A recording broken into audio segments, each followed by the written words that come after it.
Salat gini. Oke. Ada yang pakai alif lam, as-salat. Perhatikan di sini.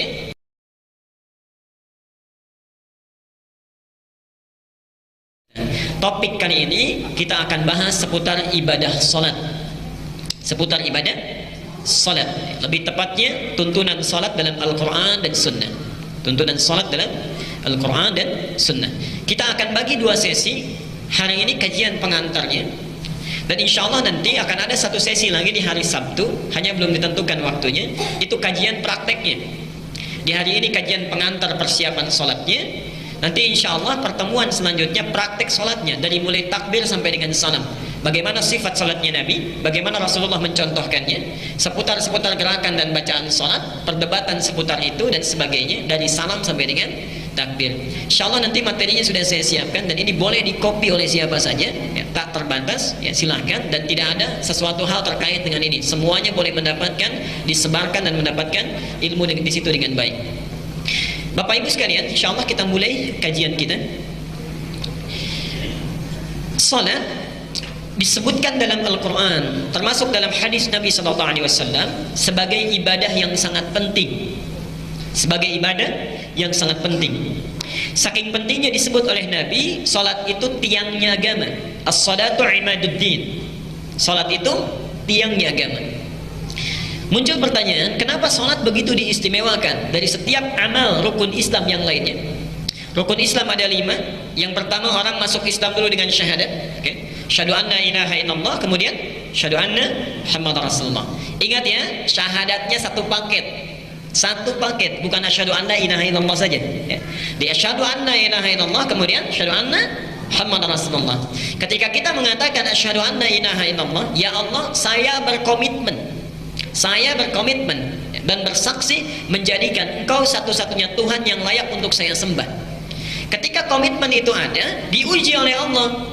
Saya ingin tahu sejauh mana komitmenmu. Diberikanlah kita tuntunan, diuji dengan menunaikan syariat namanya. Syariat itu tata cara ibadah kita. Ya. Jadi ada akidah, ada syariat. Diuji satu dengan salat. Karena itu rukun Islam kedua apa? Salat. Diuji kemudian kedua dengan zakat, diuji dengan puasa, diuji dengan haji dan umrahnya. Nah, sekarang ujian ini dicantumkan semuanya di Quran. Contoh, perintah salat pertama kali di Quran itu ada di Al-Baqarah ayat 43. Wa aqimus shalah wa atuz zakah warka'u ma'ar raki'in. Tadi tilawahnya saya dengar masih sudah sampai ayat 64 ya. Tadi barusan saya mau masuk itu sudah ayat 64 nih. 43 itu perintah pertama untuk salat. Wa aqimus shalah, dan dirikanlah oleh kalian salat. Nah, Allah uji kita dengan salat. Sekarang kita tanya, mohon maaf, bagaimana caranya salat? Ada tidak cara takbir di Quran? Tidak ada. Ada tidak caranya ruku di dalam Al-Quran? Tidak ada. Karena itu syahadat yang pertama diikat oleh yang kedua, jadi paketnya, paket pelengkapnya. Wa asyhadu anna Muhammadar Rasulullah, dan saya berkomitmen bahwa Muhammad itu adalah utusan Allah Subhanahu wa taala yang fungsinya menerangkan tentang tugas-tugas wahyu. Artinya apa? Kalau Allah berikan perintah, ikuti bagaimana Rasulullah mengajarkannya. Bagaimana Rasulullah menuntunnya. Jelas ya? Karena itulah semua yang 4 turunan ini tidak mungkin kita lakukan kecuali sebagaimana Rasulullah menuntun dan mencontohkannya. Karena itu terkenal dalam istilah hadis kita, seorang yang menunaikan ibadah tanpa pernah diberikan tuntunan dan contoh dari Nabi, fahuwa mardudun, tertolak karena tidak sesuai dengan petunjuk Rasulullah SAW. Jelas sampai sini? Baik. Karena itu saking pentingnya mengikuti Nabi, langsung oleh Allah dimasukkan dalam ayat yang penting di Ali Imran surat ketiga ayat 31. Bahkan disebutkan mengikuti Nabi itu di antara bukti cinta kita kepada Allah Subhanahu wa taala. Qul in kuntum tuhibbunallaha fattabi'uni. Katakan Muhammad, kata Allah, jika kalian benar-benar mencintai Allah, qul in kuntum tuhibbunallah, jika kalian benar-benar mencintai Allah, diawali dengan kata kuntum. Padahal Allah bisa mengatakan qul in tuhibbullaha, tapi diawali dengan kuntum untuk menegaskan jika benar-benar cinta pada Allah. Karena ada orang yang mengatakan cinta saja tapi tidak komitmen dengan cintanya, tidak serius.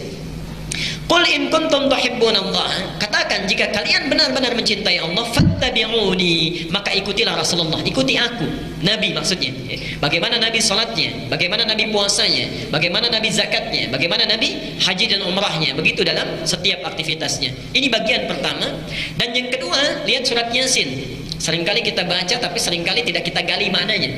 Yuk ayat ketiganya, Yasin wal Qur'anil Hakim innaka laminal mursalin. 3, innaka laminal mursalin. Apa fungsi yang ketiga ini? Ayat keempatnya, setelah innaka laminal mursalin ada siratim mustaqim. Muhammad, engkau rasul yang diutus, syahadu anna Muhammadar Rasulullah, innaka laminal mursalin. Apa tujuan fungsi itu?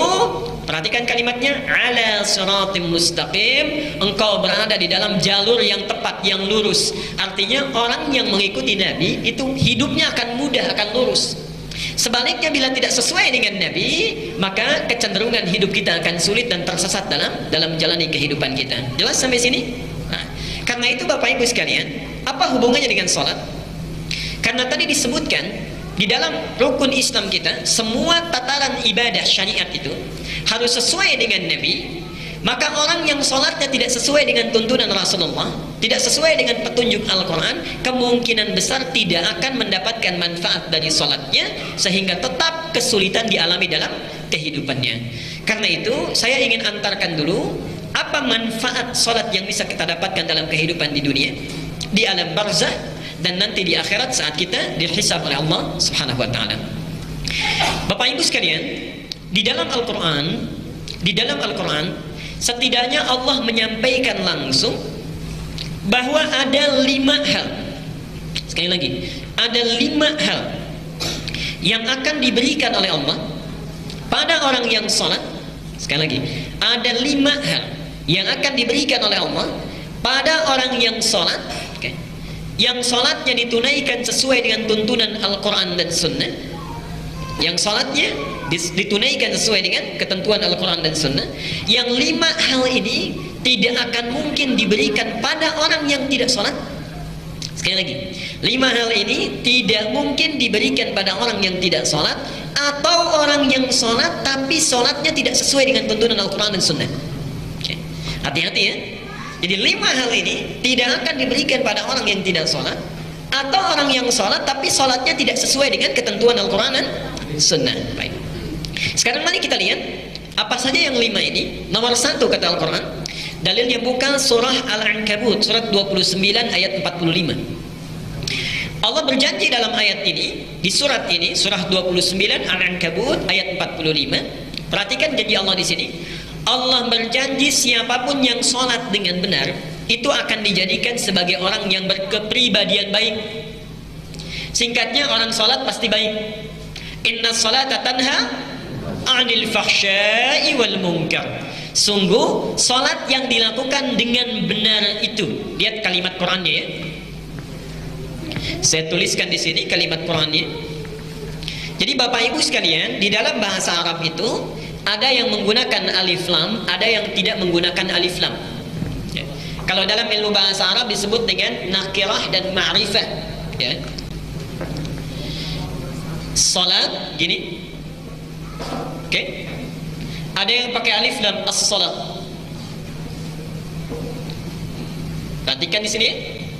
Kalau kalimatnya tidak menggunakan alif lam, ini disebut dalam ilmu bahasa Arab dengan kalimat nakirah. Maknanya umum, bebas, umum. Okay.